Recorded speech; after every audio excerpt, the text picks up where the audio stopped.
한 주간 동안의 새벽 기도의 시간에는 제가 2019년도 우리 안천교회의 목회의 방향성을 시간 설명을 해드렸습니다. 이 시간 그 내용들을 다 재론할 수 없지만 그래도 새벽 기도회의 환경과 여건으로 인해서 참여하시지 못한 분들을 위해서 2019년도 우리 안천교회가 어떤 방향성을 가지고 목회할 것인지 이 내용을 잠시 설명해 드리고 오늘의 말씀을 우리가 살펴보려고 합니다. 제가 안천교회에 2013년도 1월에 부임하면서 목회의 방향성, 큰 방향성을 그릴 때에 단순하게 목회하자. 그래서 들고 나왔던 원리가 신앙의 두 바퀴 원리였습니다. 이 신앙의 두 바퀴 원리는 어떤 내용인가 하면은 저 앞에 마차가 있고 그리고 그 앞에 말이 그 마차를 끄는데 그 마차를 저는 교회 공동체라고 생각을 했습니다. 이 교회 공동체를 어떻게 섬겨나갈 것인가, 그 방향성을 어떻게 잡을 것인가, 안천교회 청빙을 받고 오랫동안 고민하면서 나름대로 그러면 이 교회에 부임을 하게 되면 어떤 방향성을 교인들에게 분명하게 제시를 해야 될 텐데 어떤 것이 좋을까 하다가 두 바퀴 원리를 선택했습니다. 한 바퀴는 성경입니다. 그래서 교회에 부임하면 교인들로 하여금 누구든지 그냥 성경을 폼으로 들고 다니는 게 아니라 이 성경을 읽고 그 성경 안에 하나님의 마음을 보고 하나님의 뜻을 알아서 내가 신앙생활하다가 어떤 어려움이 온다 할지라도 누구의 도움이 아닌 하나님의 말씀을 붙잡고 일어나게 하자.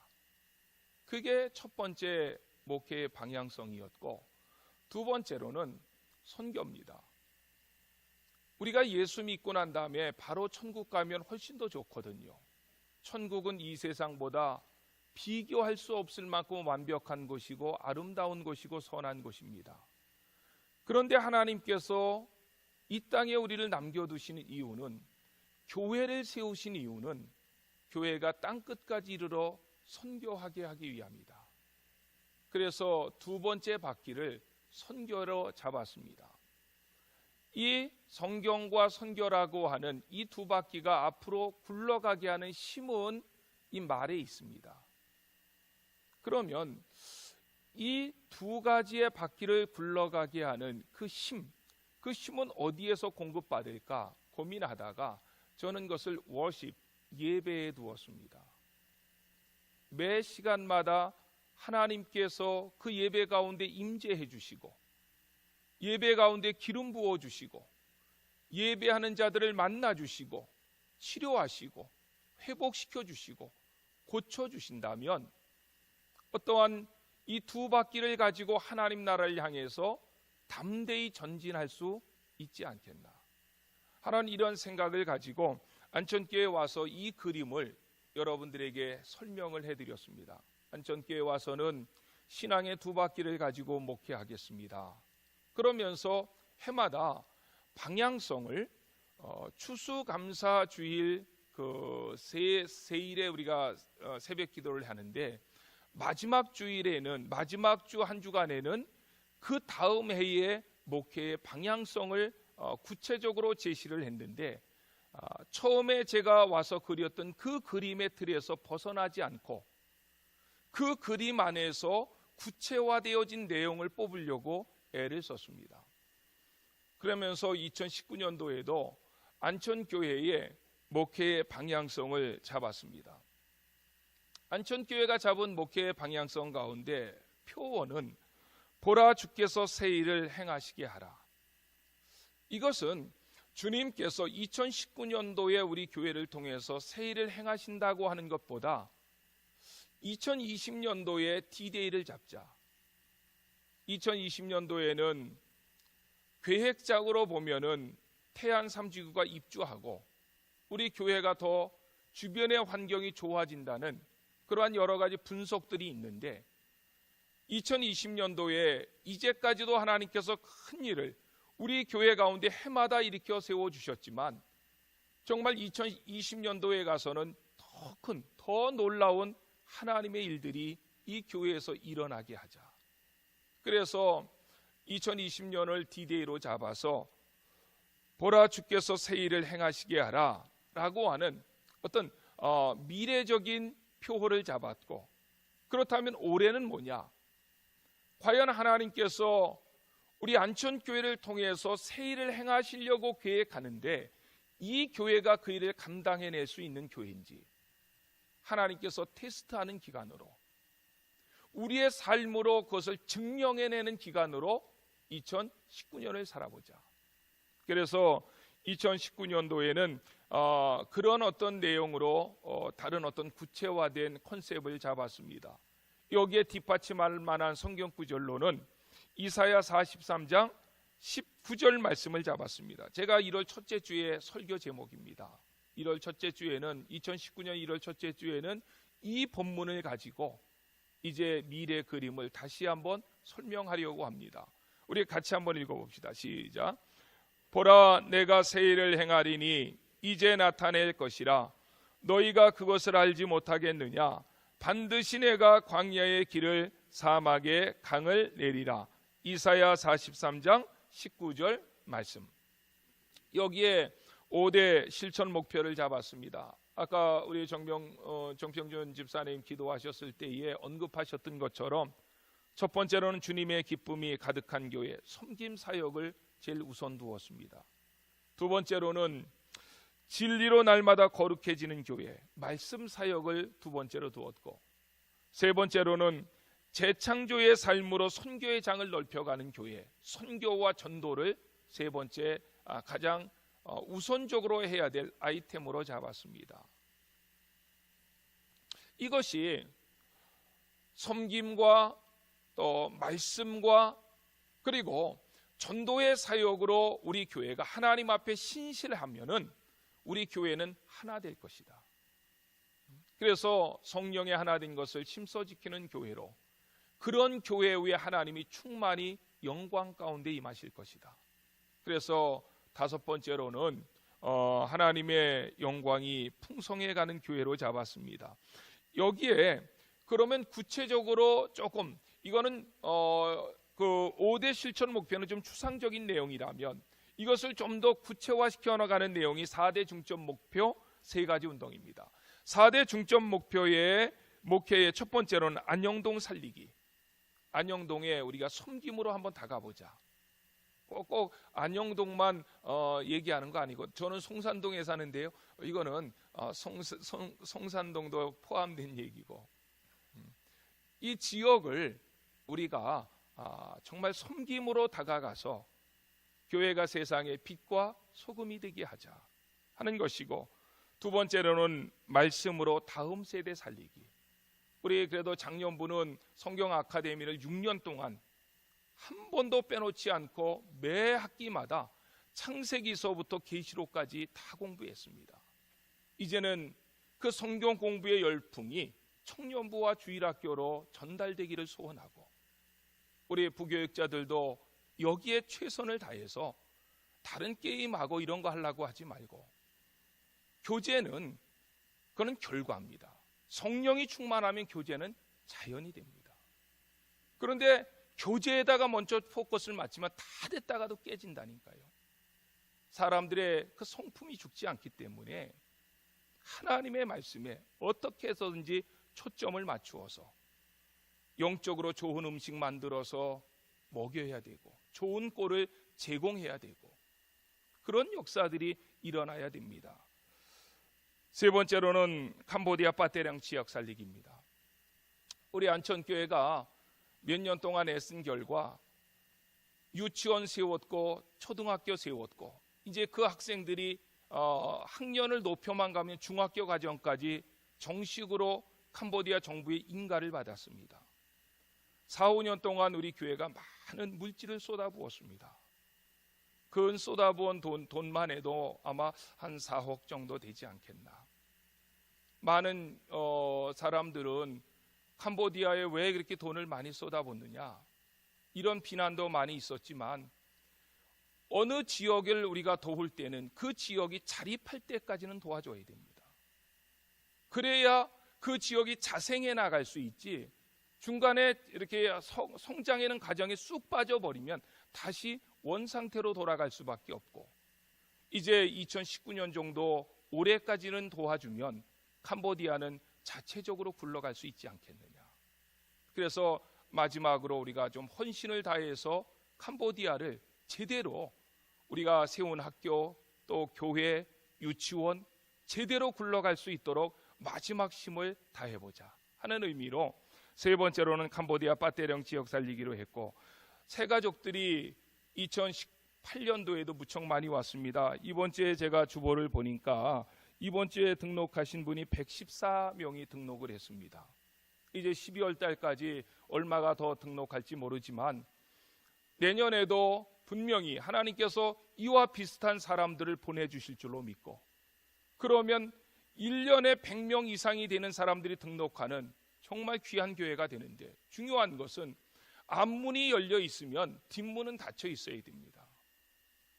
앞문도 열려 있고 뒷문도 닫혀 있으면 항상 플러스 마이너스 제로인데, 새로 오신 성도들이 여기는 정말 내가 섬겨야 될 교회로구나, 우리 후손들까지 이 교회에서 충성해야 되겠구나 라고 하는 그러한 생각을 가질 수 있도록 우리 새가족들을 어떻게 해서든지 정착시키고 뿌리를 내리게 해서 신앙의 열매를 맺게 하자 하는 그런 의미로 4대 중점 목회 가운데 네 번째는 새가족 살리기를 두었고, 세 가지 운동은 이걸 더 구체화시켰고 더 좁혔습니다. 그래서 섬김의 운동 속에서는 한 가정이 한 가정 정도 섬겨보자.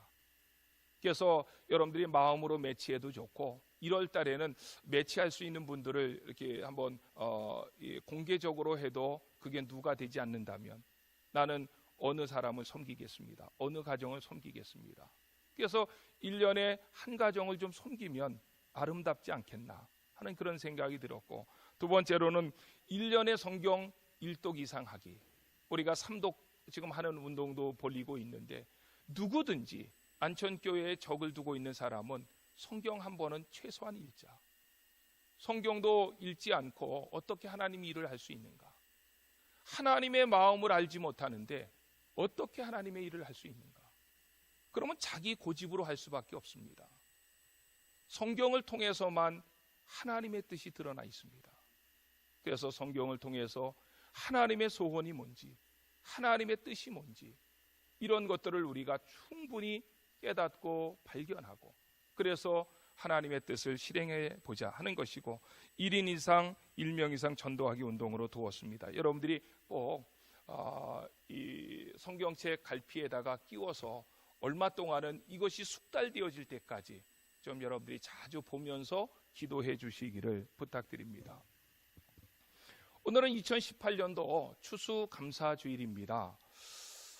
추수감사절의 유래는 두 가지로 항상 생각합니다. 하나는 성경적인 유래고, 하나는 근대 기독교 역사 속에서 그 유래를 찾아볼 수가 있습니다.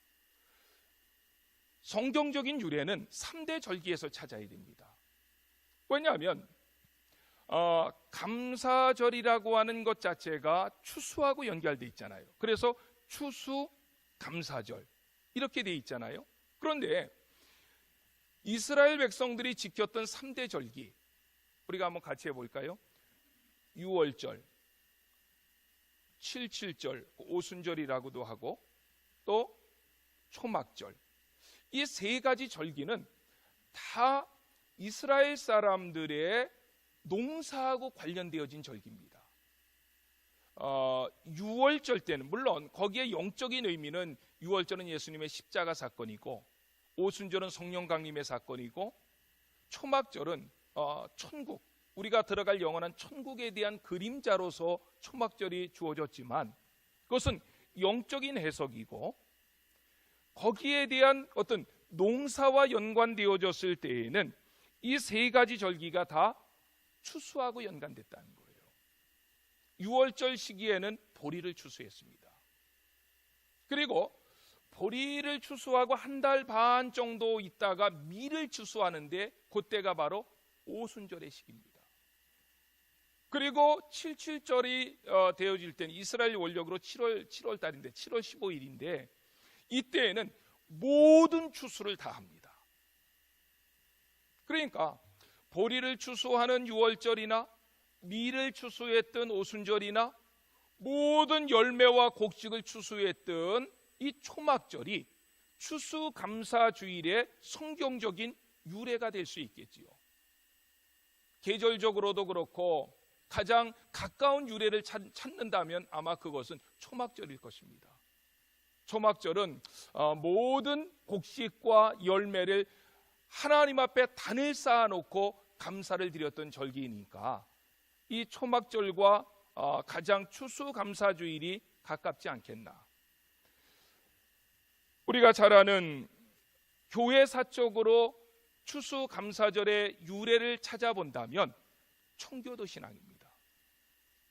우리가 너무도 잘 알듯이 1600년대에는 영국 교회가 타락을 했습니다. 그 영국 교회에 특별히 메리 여왕이라고 하는 이 여왕이 자기의 욕심 때문에 교회를 굉장히 많이 핍박했고 타락했는데 이때에 교회의 개혁을 부르짖는 사람들을 메리 여왕은 일부러 찾아가서 피해 숙청을 했습니다. 그럴 때에 1620년도에 그 영국에서 신앙의 자유를 찾아 신대륙을 찾아 떠나는 사람들이 있었습니다. 그런 사람들을 우리는 청교도로 얘기합니다. 이 청교도들이 배를 타고 신대륙을 찾아서 떠났는데 그들이 탔던 배가 메이 플라워입니다. 5월의 꽃, 뭐 이렇게도 번역할 수 있겠죠. 메이는 영어로 얘기할 때 5월이니까 플라워는 꽃이고, 그들이 메이플라워를 타고서 신대륙을 찾아가지고 찾다가 발견했던 곳이 미국입니다. 미국의 어디에 그들이 도착을 했느냐 하면 플리머스 항구라고 하는 곳에 도착을 했습니다. 그 플리머스 항구는 학문의 도시, 그 보스턴, 요즘에 보니까 월드 시리즈 우승도 해서 운동의 도시도 되더라고요. 아주 보스턴이 이번에 월드 시리즈에 우승을 했는데, 이 보스턴 바로 밑에 보면 플리머스 항구라고 하는 조그마한 항구가 있는데 굉장히 예쁩니다. 저도 여러 차례 그 청교도들이 도착했던 그 플리머스 항구에 가보기도 했고, 또 한국에서 뉴욕에 있을 때 목사님들 오면은 이렇게 안내도 하고 그랬는데, 거기에 가면 그들이 타고 왔던 배가 정착돼 있고 그들이 처음에 졌던 교회들이 그냥 기념관으로 남아 있고 그렇습니다. 이 플리머스 항구에 도착을 했는데 이 영국을 떠나서 미국까지 도착하는 과정이 그렇게 힘들었습니다. 그래서 그 배에 탔던 한 자매, 엘리자베스 합킨스라고 하는 자매가 영국에 계신 부모에게 편지를 썼는데 그 편지가 지금 남아 있습니다. 대형 박물관에 보관되어 있습니다. 거기에 보니까 102명이 영국의 런던 항을 출발했는데 바다에서 그냥 굉장히 큰 풍랑을 만나고 또 질병이 전염병이 돌아가지고 수많은 사람의 시체를 바다에 던졌다. 102명이 출발했는데 다 플리머스 항구에 도착하지 못했다는 거예요. 그들이 도착했던 그 해는 11월 20일인데 그 해가 보스턴이 굉장히 춥습니다. 지금 저희 아이들이 뉴욕에 사는데 뉴욕은 보스턴보다 한참 밑이거든요. 뉴욕에도 눈이 왔고 굉장히 춥다 그러더라고요. 이 시점에 보스턴은 훨씬 더 춥거든요. 북쪽에 있으니까. 그런데 그 청교도들이 도착했을 때에 그 미국 날씨는 1620년 너무너무 살을 내는 듯한 추위였다고 합니다. 그래서 그 겨울을 지난 것도 기적이었고, 그 다음에 봄이 되어서 몇 사람들이 그냥 생명을 겨우겨우 연장하면서 씨를 뿌렸는데 그 다음 이 해는 또 심한 가뭄이 일어나가지고 가을에 하나의 곡식도 추수하지 못했다 그래요. 그래서 다 굶어 죽게 되어진 그런 상황이었는데 원주민들이 도왔다고 합니다. 먹을 것을 갖다 주고. 그래서 미국은 원주민을 학대해서는 안 됩니다. 그 원주민들이 아니었으면 그 사람들 다 죽었던 사람들인데, 하여튼 원주민들이 도와가지고 농사법도 가르쳐주고, 그래서 그 다음에는 원주민들이 가르쳐준 대로 농사도 짓고, 또 그들이 도와주는 그 식량으로 인해서 겨우겨우 생명을 유지했는데, 그 다음에는 너무너무 농사가 잘 됐다는 거예요. 그래가지고 이 살아남은 청교도들이 먼저는 하나님께 감사하고, 그리고 그 원주민들에게 감사하기 위해서 그 당시에 식사 가운데 가장 좋은 것은 터키입니다. 터키 뭐지요? 칠면조예요. 칠면조를 잡았고, 그리고 그해 농사가 대풍년됐는데 특별히 감자 농사가 풍년됐다고 합니다. 그래서 감자를 넣게 해가지고 거기에서 많은 요리를 만들어서 원주민들을 초청해서 하나님 앞에 예배하고, 그리고 원주민들에게 감사의 표시를 했던 날이 오늘날의 추수감사절입니다. 미국은 이 추수감사절을 굉장히 크게 지킵니다. 모든 학교가 다 일주일 다 쉽니다. 웬만한 회사들은 2주, 좋은 회사들은 막 3주까지 쉬는데도 봤습니다. 그래서 추수감사절이 되면 항상 어느 교회든지 어느 가정이든지 이렇게 교회는 뭐 기도원 같은 데 가고, 가정들은 온 식구들이 다 모여가지고 뭐를 먹겠습니까?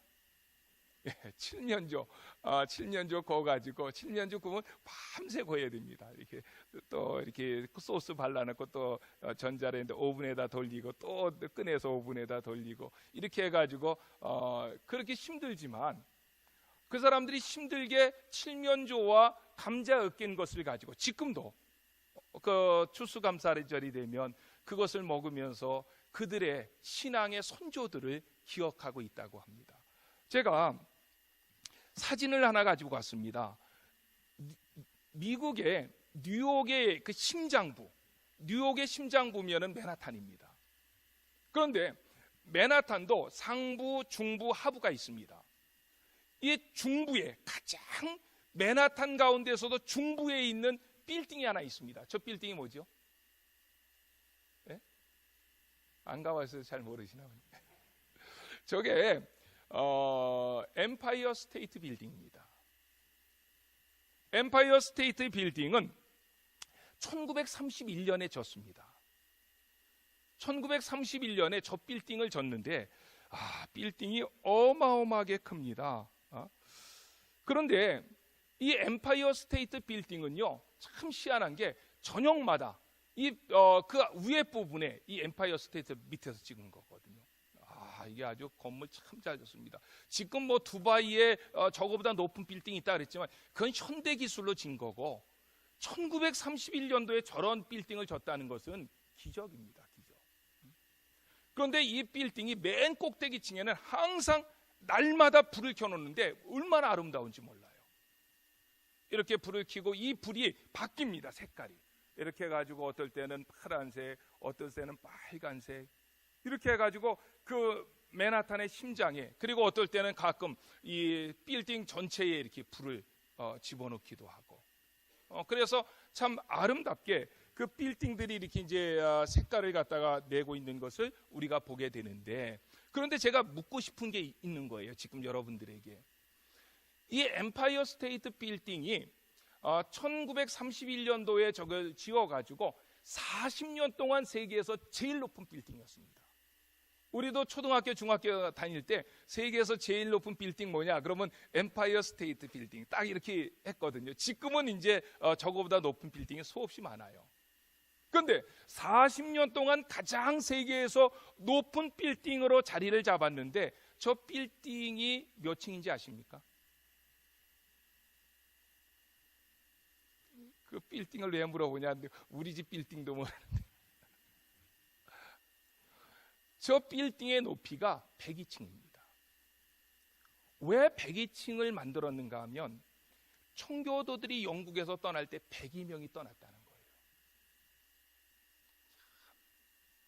그래서 옛날 1931년도에 저 주변에는 그냥 단층밖에 없었잖아요.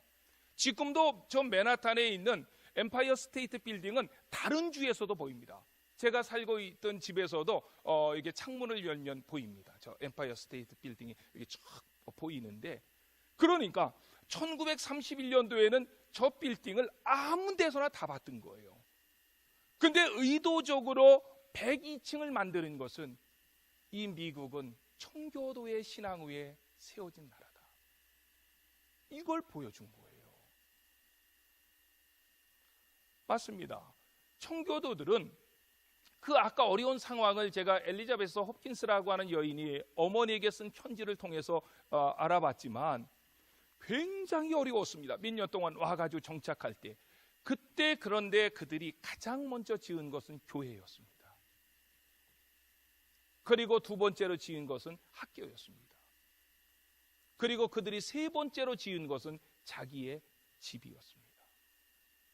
그래서 플리머스 항구에 가보면 그때 그들이 지었던 그 교회, 그때 아마 오래됐으니까 이제 그 교회는 다시 증개축을 했겠지만 그 자리에 그 교회가 기념관으로 남아있는 것을 보게 됩니다. 그런데 참 안타까운 것은 청교도의 정신이 저 엠파이어 스테이트 빌딩을 102층으로 지을 때만 해도 미국은 청교도의 신앙이 살아있는 나라였지만 지금은 그 신앙이 잃어버렸습니다. 지금은 미국은 기독교 국가 아닙니다. 그래서 저는 가끔 저 엠파이어 스테이트 빌딩을 바라보면서 하나님 앞에 기도했습니다. 하나님, 이 미국이 다시 청교도의 신앙을 회복하게 하옵소서. 미국의 영향력은 전 세계로 퍼져가는데 미국이 신앙을 버렸습니다. 하나님을 거역합니다. 그래서 미국이라고 하는 국가를 놓고도 저 빌딩을 바라보면서 여러 차례 기도했던 그러한 경험이 있습니다. 2018년도 추수감사주일을 맞이해서 감리교의 창시자였던 존 웨슬리는 이렇게 말했습니다. 감사는 성숙한 그리스도인의 표식이다. 미국이 지금은 하나님을 버리고 도리어 하나님을 대적하는 나라로 그렇게 살아가는 이유가 뭐냐라고 생각했을 때 그들이 감사를 잃어버렸기 때문에 그렇습니다. 1931년에 엠파이어 스테이트 빌딩을 지을 때만 해도 청교도 그 신앙 정신이 살아있어서 이 나라의 민족을 이렇게 부강하게 한 것은 하나님의 은혜입니다. 하나님 감사합니다. 그렇게 살아갔는데 어느 때서부터 미국이 그 하나님께 대한 감사를 잃어버렸고 지금은 하나님을 대적하는 나라로 앞서가고 있으니 얼마나 안타깝습니까? 우리 장로교회, 아까 존 웨슬리는 감리교회 창시자라면 우리 장로교회를 태동시켰던 루터는 이렇게 말했습니다. 그리스도인과 비그리스도인을 구별하는 결정적인 기준이 있다면 지나간 일을 감사할 줄 아느냐 모르느냐에 있다. 기독교인과 비기독교인을 구분할 수 있는 결정적인 단서, 근거, 이것이 있다면 어떤 사람은 지나간 일에 대해서 감사할 줄 알고 어떤 사람은 그렇지 못하다. 감사할 줄 아는 그 사람은 바로 그리스도인이다. 이렇게 마르틴 루터는 그의 책에서 저술을 하고 있습니다. 혹시 여러분들은 감사를 잃어버리고 살지는 않습니까? 감사라고 하는 그 말을 영어로 표현하면 thanks라고 얘기합니다. 그런데 이 thanks라고 하는 이 말은 글자가 하나 바뀌는 거예요. 어디에서 그 유래가 왔느냐면 think에서 왔습니다. think는 생각하다. 그래서 미국 사람들은 think and thanks 이런 말을 자주 씁니다. 생각하고 생각해 보니까 감사할 조건이 많다는 거예요. 저도 추수감사절을 맞이해서 2018년도 감사절 예배를 드려야 되는데 그러면 나에게 감사의 조건은 뭐였는가? 이걸 갖다가 곰곰이 생각을 한 주간 했습니다. 그래서 나에게 하나님께서 주셨던 감사의 조건을 가지고 이번 주에는 설교를 해보자. 그러다가 제가 선택한 성경, 묵상했던 성경이 골로새서입니다. 이 골로새서 보면은 이 골로새서가 참 독특합니다. 바울 서신 가운데도 꽃이라고 할 만큼 중요한 책인데, 이 골로새서에서 1장 3절로 14절 말씀까지 보니까 먼저 교리적인 부분을 이야기하기 전에 바울은 골로새 교회를 향한 감사를 먼저 하나님 앞에 드립니다. 그런데 이 골로새 교회의 독특한 점은 뭔가 하면, 바울의 다른 서신과는 다르게 다른 서신은 바울이 가서 그 교회를 세웠다든지 아니면 몇 차례 방문을 했다든지 그런 경험이 있어서 이미 그 교인들과 교제가 이루어진 다음에 그 서신서를 썼는데, 골로새 교회는 그러지 않다는 거예요. 바울이 세운 교회도 아니고 바울이 여러 차례 방문했던 교회도 아닙니다. 그런데 이 골로새 교회를 바울이 생각할 때마다 감사했다, 이런 표현을 썼던 것은 이 골로새 교회에는 다른 교회에서 찾아볼 수 없는 아름다운 신앙의 모습이 있었다는 거예요. 그것으로 인해서 나는 하나님 앞에 너희들을 생각할 때마다 감사하노라, 이렇게 표현했다는 거예요. 그렇다면 사도 바울이 골로새 교회를 향해서 가졌던 감사의 내용이 뭐냐? 골로새 교회가 가지고 있었던 그 신앙의 아름다운 게 뭐냐?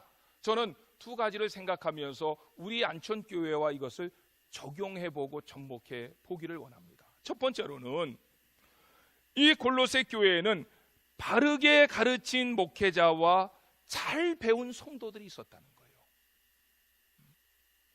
바르게 가르친 목회자와 잘 배운 성도들로 인해서 내가 하나님 앞에 감사하노라. 3절에 보십시오. 3절에 우리가 너희를 위하여 기도할 때마다 하나님 곧 우리 주 예수 그리스도의 아버지께 감사하노라. 한 번도 바울은 골로새 교회를 방문한 적도 없고 바울이 세운 교회도 아니지만 그 교회를 생각할 때마다 내가 아버지 하나님께 감사한다, 이렇게 말합니다. 그렇다면 왜 골로새 교회를 향해서 사도 바울이 날마다 아버지 하나님께 감사하는지 그 내용이 4절서부터 나오겠죠. 4절 말씀해 보면 상반절에 이는 왜 감사하냐? 왜냐하면 그리스도 예수 안에 너희의 믿음을 들었다. 다시 말하면 골로새 교회는 뭐가 있었던 거예요? 믿음이 있었다는 거죠. 4절 하반절 말씀해 보니까 모든 성도에 대한 사랑을 들었다. 골로새 교회는 뭐가 있었습니까? 사랑. 근데 그냥 사랑이 아니라 모든 사람들을 향한 사랑, 폭넓은 사랑이고 깊은 사랑이지요. 5절 말씀해 보니까 너희를 위하여 하늘에 쌓아둔 소망으로 말미암아. 그러니까 골로새 교회 교인들이 가졌던 신앙의 세 가지 덕목을 얘기하면 뭡니까? 예? 그것은 너희 안에 있는 참 믿음, 모든 성도와 사람들을 향한 사랑, 하늘에 쌓아둔 소망입니다. 이거는 교인들에게 있어 어느 교회를 막론하고 모든 교인들에게서 가장 중요한 덕목, 그래서 바울이 그렇게 강조했던 믿음, 소망, 사랑을 다 가지고 있었다는 거예요. 그렇다면 우리의 궁금증은 뭔가 하면 사도 바울이 한 번도 가보지도 않았고 세운 교회도 아닌데 어떻게 그런 아름다운 신앙을 가질 수 있었습니까? 그거는 5절 하반절 말씀을 보면 곧 너희가 전에 복음 진리의 말씀을 들은 것이라. 6절 상반절 말씀이 뭡니까? 이 복음이 이미 너희에게 이르매 너희가 듣고, 이렇게 했습니다. 참 이 골로새 교회 교인들 가운데 정말 중요한 건요, 말씀이 선포되어질 때 들을 수 있는 귀가 있었다는 거예요. 그래서 제가 에레미야 새벽기도 얘기할 때 그렇게 많이 얘기했던 거, 강조했던 게 뭐냐면 듣는 귀가 중요하다는 거예요. 믿음은 들음에서 납니다. 요한계시록의 7교회를 얘기할 때도 귀 있는 자는 성령이 교회들에게 하시는 말씀을 들을지어다. 들을 때에 믿음이 출발한다는 거예요. 그렇다면 이 고린도 교회 교인들은 하나님의 말씀을 들음으로 믿음, 소망, 사랑을 갖게 됐다는 거죠. 그렇죠? 그렇다면 누군가가 그 교회의 말씀을 들려준 사람이 있을 거 아니에요. 하늘에서 그냥 자다가 꿈속에서 들린 거 아니지 않습니까? 누군가가 하나님의 말씀을 가지고 가서 들려준 사람이 있는데 7절 말씀에 보면 이렇게 얘기합니다. 이와 같이 우리와 함께 종된 사랑하는 에바브라에게 너희가 배웠나니 그는 너희를 위한 그리스도의 신실한 일꾼이요 성령 안에서 너희 사랑을 우리에게 알린 자니라. 우리가 골로새 교회에 미스테리 하나가 있었다 그랬잖아요. 바울이 가서 직접 세우지 않았다. 근데도 교회가 자생적으로 세워졌다. 누구 때문에 그러냐? 에바브라 때문에 그렇다는 거예요. 많은 학자들이 이야기할 때 이 에바브라는 아마 3차 전도 여행 때 그 골로새에서 가까운 곳이 에베소거든요. 에베소에서 사도 바울이 두란노 소원에서 3년 동안 말씀을 가르칠 때 거기 와서 배웠던 학생이다. 거기서 말씀을 배워서 은혜를 받고 자기의 고향으로 가서 그가 세웠던 교회가 골로새 교회라고 봅니다. 그런데 사도 바울이 에바브라에 대해서 이야기하기를 그는 신실한 일꾼이었다. 또 성령 안에서 너희 사랑을 우리에게 전한 자다. 참 신실하다 이 표현, 성령이 충만한 사람이다 이 표현, 너무 귀한 표현이죠. 골로새서 4장 12절 말씀해 보니까 그리스도 예수의 종인 너희에게서 온 에바브라가 너희에게 문안하느니라. 그가 항상 너희를 위하여 애써 기도하여 너희로 하나님의 모든 뜻 가운데서 완전하고 확신 있게 서기를 구하노니. 에바브라는 기도를 했는데 어떻게 기도했냐? 너희를 위해서. 바울이 인정하는 거예요. 항상 기도했고 애써 기도했다. 그러면 1장에 있는 말씀과 4장 12절에 있는 말씀을 연결시켜 보면 에바브라는 어떤 사람이었습니까? 신실한 종이었고 성령이 충만한 사람이었고 항상 성도들을 위해서 애써서 기도하는 사람이었다는 거예요. 바울은 그 두 가지를 놓고 감사했던 거예요.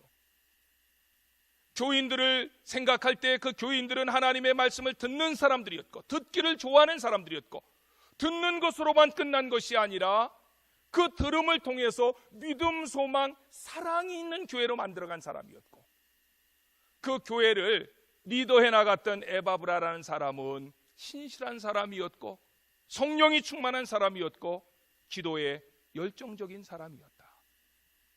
제가 2018년도 한 해를 되돌아보면서 저는 에바브라처럼 잘 가르치지도 못하고 신실하지도 못하고 성령 충만치도 못하고 그렇게 에바브라처럼 모든 사람을 위해서 날마다 힘써 기도하지도 못하지만 그럼에도 불구하고 제가 감사했던 것은 우리 안천의 성도들은 말씀을 사모하는 사람들이 많다. 말씀을 듣고 그 말씀을 장기판의 쫄처럼 여기는 게 아니라 그 말씀대로 살아보려고 애쓰는 그런 사람들로 인해서 이 안천교회에서 목회하는 것이 참 행복하다. 그게 감사의 조건이다. 두 번째로 사도 바울이 골로새 교회를 바라보면서 했던 감사의 조건이 있습니다. 그것은 골로새 교인들의 신앙생활이 날마다 성숙하고 자라는 것 때문에 감사했다는 거예요. 보십시오. 바울이 어느 교회를 향해서 기도할 때 한 번은 기도할 수 있습니다. 그 교회에 대한 소식을 듣고. 그런데 바울은 그 교회를 향해서 날마다 기도했다는 거예요. 처음서부터 지금까지 기도했다는 거예요. 그 얘기는 뭐죠? 그 교인들이 처음에는 복음이 씨로 떨어졌고 그 다음에 싹이 났는데 그 교인들의 그 신앙이 후에 들어보니까 이만큼 자랐고 날마다 성장해 갔다는 거예요. 그것으로 인해서 나는 감사한다. 6절 말씀해 보니까 이 복음이 이미 너희에게 이름에 너희가 듣고 참으로 하나님의 은혜를 깨달은 날부터 너희 중에서와 같이 또한 온 천하에서도 열매를 맺어 자라는도다. 어떤 사람은 신앙이 전혀 안 자라는 사람이 있습니다. 되돌아보면 거꾸로 자라는 사람도 있다니까요. 작년에는 좀 괜찮은 것 같았는데 신앙이 뒷걸음질 치는 사람들도 굉장히 많이 있는데 골로새 교인들은 그러지 않았다는 거예요. 처음에는 그 복음이 씨앗으로 던져졌는데 그것이 싹이 났고 그러다가 자라나서 열매를 맺었느니라. 내가 그것을 볼 때에 하나님 앞에 감사하지 아니할 수 없었다. 사도 바울은 그렇게 이야기합니다. 신앙생활은요, 어떤 사람은 도박처럼 하시는 분이 있습니다. 어려운 일이 있을 때는 정말 쥐야 하면서 그냥 온 세상의 신앙을 혼자 하는 것 같이 하는데 그러다가 그냥 조금 더 그게 안 이루어지면 에이 안 되면 말고, 이거는 신앙을 도박처럼 하는 것입니다. 그렇게 신앙생활에서는 안 되고 언제 되돌아봐도 그 자리에 있는 사람, 그 자리에서 신실하게 사람을 의식하지 아니하고 자리를 지켜가며 하나님과의 영적인 교제를 이루어가는 사람, 이런 사람이 진짜 믿음의 사람이 아닙니까? 막 뜨거울 땐 너무 뜨거워서 갈 수도 없고 차가울 땐 너무 차가워서 또 만질 수도 없고, 이 신앙을 한국 사람들이 자주 하는데, 그래서 미국 사람들은, 한국 사람들은 냄비 신앙이라 그래요. 끓을 때는 팔팔 끄는데 그냥 불에서 그냥 내놓으면 금방 식어가지고 그냥 썰렁하고, 그래서 오직하면은 외국 사람들이 한국 사람들을 냄비 신앙이라고, 냄비를 어떻게 알았는지, 이왕이면 뚝배기 신앙, 이렇게 식더라도 좀 서서히 식어야 되는데. 그런데 골로새 교회 교인들은 그러지 않았다는 거예요. 내가 처음서부터 지금까지 너희들을 지켜봤는데 복음의 씨앗이 너희들에게 떨어질 때서부터 그것이 싹이 나고 자라나서 이제는 풍성한 열매를 맺었느니라. 그러면서 그 골로새 교회가 맺었던 이 복음의 열매를 바울은 구체적으로 얘기합니다. 9절서부터 10절 말씀인데, 모든 신령한 지혜와 총명으로 하나님의 뜻을 너희들이 알아가고 있다. 주께 합당하게 행하여 범사의 하나님을 기쁘시게 하는 삶을 살아가고 있다. 삶의 현장에서 선한 열매를 날마다 맺어가고 있다. 하나님을 알아가는 삶이 날마다 더 깊어져 가고 있다. 어려움 중에서도 기뻐하는 삶을 살고 견디는 삶을 살고 오래 참는 삶을 너희들이 살아가는 모습을 내가 들었다는 거예요. 보았다는 거예요. 그러면서 골로새 교회를 향한 결론적인 말씀이 12절에 기록되어 있습니다. 12절에 보면 우리로 하여금 빛 가운데서 성도의 기업의 부분을 얻기에 합당하게 하신, 그러니까 합당하게 하신이라고 하는 말은 그렇게 살았다는 거야, 안 살았다는 겁니까? 살았다는 거지요. 그런데 12절을 가만히 보면 합당하게 하신 아버지께 감사하게 하시기를 원하노라. 우리가 잘나도 잘난 척 할 수 없는 이유가 있다는 거예요. 그건 내가 잘나서 잘난 게 아니라 하나님이 잘나게 하셨다는 거예요. 그래서 11절 말씀에 뭐라고 얘기하느냐면, 그의 영광의 힘을 따라 모든 능력으로 능하게 하시며 기쁨으로 모든 견딤과 오래 참음에 이르게 하셨다. 하나님은 영광의 능력을 가지고 우리와 함께 하셔서 우리를 자라나게 하셨다는 거예요. 그래서 내가 잘난 것이 아니라 하나님께서, 내가 만약에 잘났다면 하나님께서 나를 잘나게 하시고 자라나게 하시고 열매 맺게 하셨으니 하나님께만 영광을 돌려야 된다.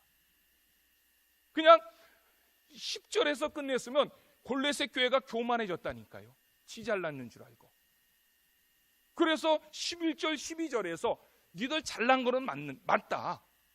정말 너희들이 빛이 되고 너희들의 선한 것이 모든 사람들에게 알려지고 참 나는 너희들을 생각할 때마다 기쁘고 그래서 하나님 앞에 감사하는데 너희들이 잘난 것이 하나님의 은혜인 것을 기억하라. 하나님께서 도와주셨다. 요까지 12절까지 이야기를 하고 딱 끝내야 되는데 13절 14절을 붙여둔 이유가 뭡니까? 그것은 교회에 적용하는 말씀입니다. 교회에 뭐라고 적용을 하느냐면 13절 14절에서 이렇게 합니다. 그가 우리를 흑암의 권세에서 건져내사 그의 사랑의 아들의 나라로 옮기셨으니 그 아들 안에서 우리가 속량 곧 제사함을 얻었도다. 이 얘기는 뭐냐면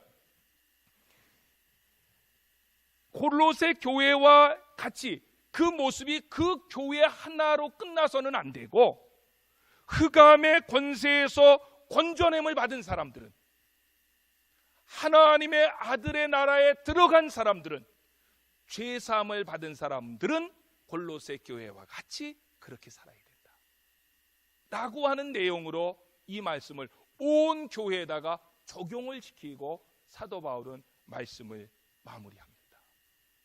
저는 우리 안천교회가 21세기에 그런 교회 되시기를 주의 이름으로 축원합니다. 우리 성도들은 하나님의 말씀을 들을 수 있는 영적인 귀가 있고 그 말씀을 듣고 날마다 믿음으로 소망으로 사랑으로 삶이 변화되어 가고 그것이 거기에서 멈추는 것으로 끝난 것이 아니라 주님 오시는 그날까지 자라나서 열매 맺고 그것이 내 힘이 아니고 내 능력이 아니라 하나님의 은혜임을 고백해서 하나님께 감사할 수 있다면 이 추수감사주일에 드리는 하나님을 향한 감사가 정말 참된 감사가 되지 않겠느냐. 저는 해마다 이 앞에다가 과일을 놓기도 하고 빼기도 하고 그랬어요. 올해는 과일을 안 났거든요. 작년엔 과일을 났는데. 왜냐하면 하나님이 원하시는 열매는 그런 열매가 아니기 때문에 그렇습니다. 그건 하나의 상징이지요. 몇 개 과일 갖다 놓고 하나님 앞에 할 일 다 했다고 생각하면 안 되지요. 하나님이 진정으로 우리에게 원하시는 열매는 인격의 열매입니다. 성품의 열매입니다. 영혼을 구해오는 전도의 열매입니다. 근데 내년에는 또 넣을 거예요. 이게 상징이 아주 중요하지 않은 건 아니고 가끔 이게 봐야지. 또 상징을 매년 보면은 이게 상징만 갖다 놓고 내 할 일 다 했다고 생각하기 때문에 어떨 때는 빼기도 하고 어떨 때는 집어넣기도 하는데 내년에는 이제 과일 가져오라 그럴 거예요. 내년엔 가져와서 놓으시고 더 중요한 것은 이 상징 서브도 더 중요한 것은 삶으로 그렇게 살아가자. 우리 안천교회가 정말 이 삶으로 골로새 교회와 같이 하나님 앞에 날마다 성숙해 갈 수 있기를 주의 이름으로 축원합니다. 기도합시다.